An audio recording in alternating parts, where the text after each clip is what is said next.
Hello दोस्तों, मैं शुभम कौर गुप्ता आपका स्वागत करता हूं अपने चैनल क्लास बुक एकेडमी पर। जैसा कि अभी आपको पता होगा कि रेलवे एनटीपीसी ग्रेजुएशन का अभी एग्जाम ओवर हुआ है, जो कि कब से कब तक चला था, जो कि चला था 5, जो कि चला था कब से अंतिम जो पेपर था वो कब था 24 जून को। अंतिम जो पेपर था वो कब था 24 जून को, और कहाँ शुरू हुआ था 5 जून से वो पेपर शुरू हुआ था। लगभग 16 दिन एग्जाम चले थे। लगभग कितने दिन एग्जाम चले थे? 16 डेज के लिए एग्जाम चले थे, जिसमें से बहुत सारे वेरिएशन आए, बहुत सारे वेरिएशन चीजें आई। ठीक है, मतलब कभी किसी किसी पेपर में बहुत शिफ्ट हार्ड था, किसी किसी में बहुत सी पेपर सिंपल था। तो नॉर्मली जो एवरेज मार्क्स देखा गया अलग अलग शिफ्ट में, जो मिनिमम से मिनिमम एवरेज मार्क देखा गया है वो देखा गया है एक रैंक मित्रा साइट है, उनके वेबसाइट के अनुसार मैं बता रहा हूँ। जो सबसे एवरेज, जो सबसे मिनिमम मार्क्स है वो कितने का है? वो लगभग 42 के साथ मेरे गया है। मिनिमम मार्क्स कितना मार्क्स है? मिनिमम मार्क्स कितना है?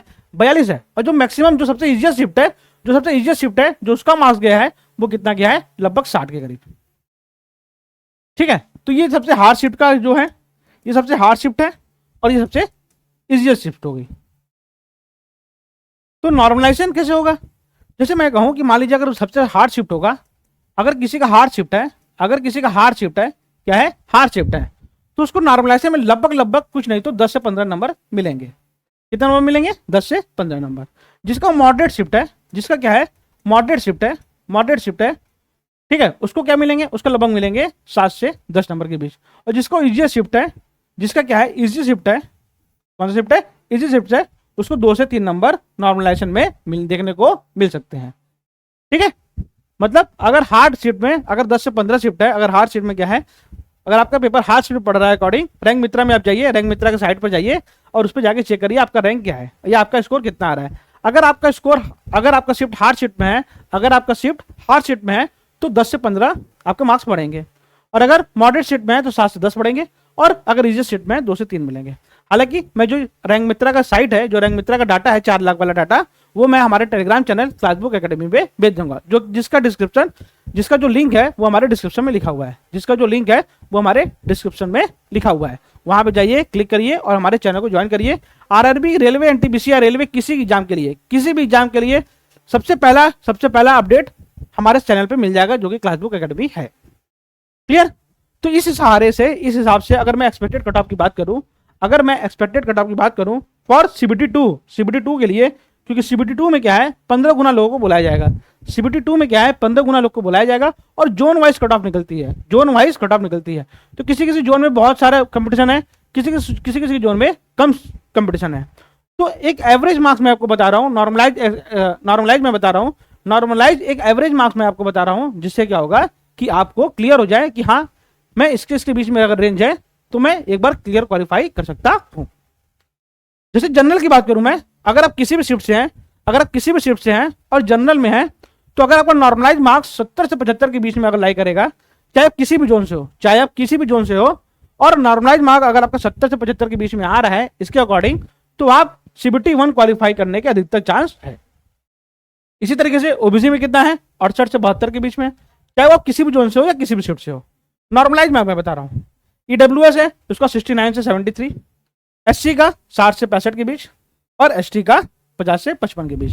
हालांकि मैं आपको अभी बता रहा हूं कि एससी और एसटी के जो है, उसका एक्सपेक्टेड कट ऑफ एक्सपेक्ट करना क्या होता है, थोड़ा हार्ड होता है। इसलिए मैं फिर भी इसके बीच में वेरिएशन आ सकता है। मैं एक्सपेक्टेड बता रहा हूं, एक्सपेक्टेड का मतलब होता है अनुमान लगाना, सटीक नहीं, अनुमान। तो ये अनुमानित है, ठीक है, इसमें वेरिएशन आ सकते हैं। और असली कट ऑफ तो रेलवे, एनटीपीसी, रेलवे का रिजल्ट ही बताएगा।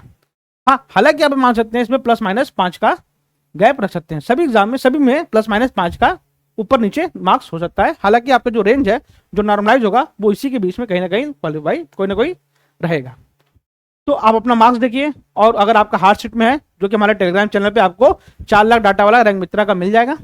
तो अगर आपका नॉर्मलाइज मार्क्स के बीच में है, जैसे मैं कहूँ, मान लीजिए अगर आप हार्ड शिफ्ट में है, कहां पर है? हार्ड शिफ्ट में है। और अगर हार्ड शिफ्ट में आपका जो रॉ मार्क्स है, वो कितना है? मान लीजिए 50 है, ठीक है, या मान लीजिए हार्ड शिफ्ट में है और आपका रॉ मार्क्स है 60, और आप जनरल से बिलोंग करते हैं। तो अगर मैं कहूं, अगर नॉर्मलाइजेशन हार्ड मार्क्स में है, कितना है? हार्ड है, आपका शिफ्ट हार्ड है, तो आपके एक्सपेक्टेड कट ऑफ जो है, आपका एक्सपेक्टेड जो मार्क्स बढ़ने के इंक्रीमेंट है, वो 10 से 15 के बीच में है। मतलब जो अब आपका स्कोर आएगा वो 70 से 75 के बीच में लाई करेगा। ठीक है, तो आप 60 के हिसाब से नहीं, आप 70 से 75 के हिसाब से देखिए कि आप क्या इसमें लाई कर पा रहे हैं। तो अगर इसमें है तो आप CBT 2 की तैयारी जरूर करिए, CBT 2 की तैयारी जरूर करिए। हमारा जो चैनल है क्लासबुक एकेडमी, आप इसको सब्सक्राइब करिए, क्योंकि नए हैं तो जरूर सब्सक्राइब करिएगा, क्योंकि NTPC CBT 2 का जल्द ही मैथ, रीजनिंग और बाकी सब्जेक्टों का आपको देखने को मिलेगा हमारे क्लास पर। चलिए तो फिर मिलते हैं अगले वीडियो में, तब तक के लिए अलविदा, गुड बाय।